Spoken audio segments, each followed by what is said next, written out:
Good morning. Welcome to another edition of Coffee with Tea. I'm your host, the amazing Tea Street. Today I'm going to jump right in. Today's topic: don't skip the process of becoming the unicorn, part 11. That means, y'all, we only have one more part to this series on becoming the unicorn. As I've said before, this is a 12-part series because there are 12 traits in the book called Become the Unicorn by William Vanderbloom. And we've gone through, today will be our 11th one, and tomorrow we will close out with 12. And 12 won't surprise people when you get there, when we get there. But today I'm going to just do a really quick recap. So far, we talked about people who are unicorns have 12 specific traits that can be traced to all the people in the world that you think of as a unicorn, the people who are exceptional at whatever it is that they do.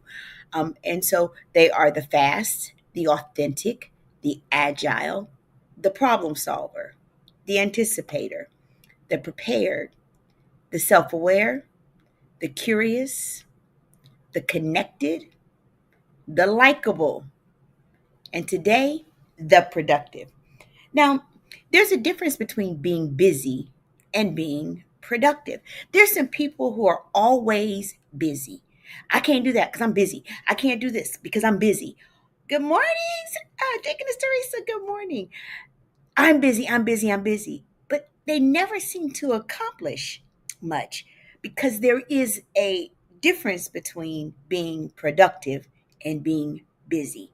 Production produces some results, so the difference, the productive people are focused on results, not just on being busy. There are people who always want to look busy. Can I tell you, I don't ever want to look busy. Quite frankly, I don't ever want to be busy. I just want to produce some things that come out of the busy times. People tell me this summer, they're like, girl, how are you doing everything that you are doing? And I said, guys, I have a goal on all the things that I'm doing, running my program, traveling, doing grandparent university, taking care of my aunt. All of those things have to fit in a plan. Good morning, Erica. They have to fit in a plan. And so the action steps, because as you know, this series is all about action. How do you become the unicorn? I don't just want to be philosophical. I want to be action oriented because I'm a results oriented person. Um, the steps are: use a prioritization matrix. I have a list of things, and it looks a little crazy, and it says Monday, Tuesday, Wednesday, Thursday, Friday, Saturday, Sunday. And then it has all the things I'm supposed to accomplish. And they're listed on the days in order of what's most important for me to get done.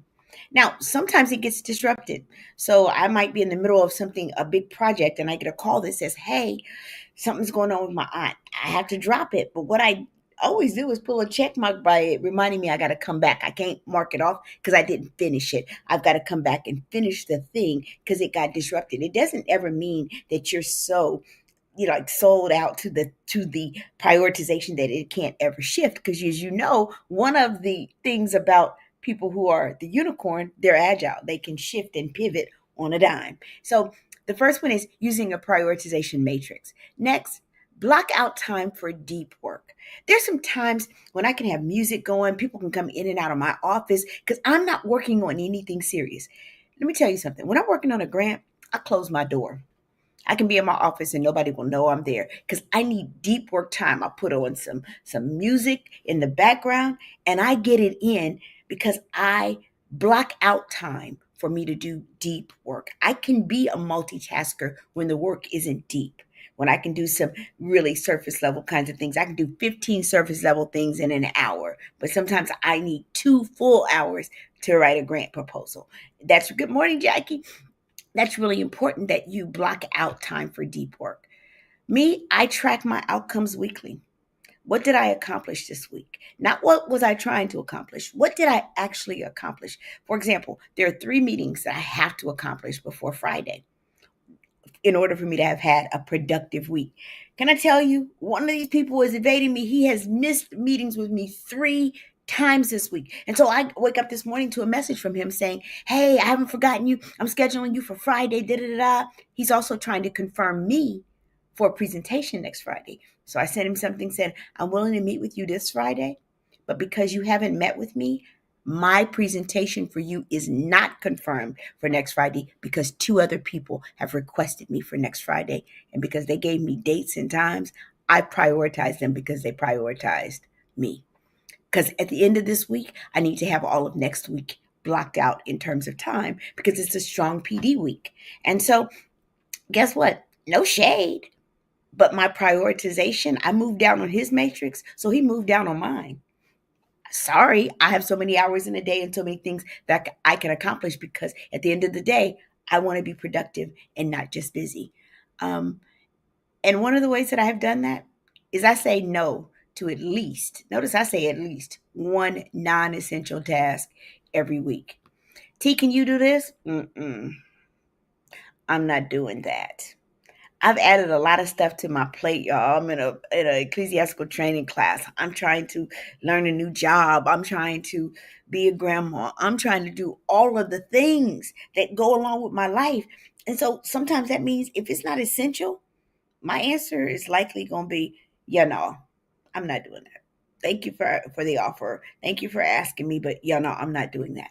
So today's topic, don't skip the process of becoming the unicorn, part 11, the productive. So tomorrow is the last day in this series. Whatever you do, don't miss it because it's going to affirm some things for you um, in terms of the last step and the last trait that a unicorn has that makes people highly, highly exceptional. I'm the amazing T Street, but you know what? There's absolutely positively nothing amazing in me that's not in each and every one of you. And by the way, next Monday night, if you have grandchildren, children, people in your life who need to get their kids ready for a school mindset, don't miss Coffee with Tea on Monday evening at 7 o'clock because I'm going to be talking with some educators and some folks around the school system and giving resources for people who still need those resources for back to school, but really talking about how to get our kids in a back to school mindset. What's essential for you to become a great partner in education with our school systems so that we can produce amazingly productive kids. I'm the amazing T Street. Nothing amazing in me that's not in each and every one of you. Have an absolutely amazing day.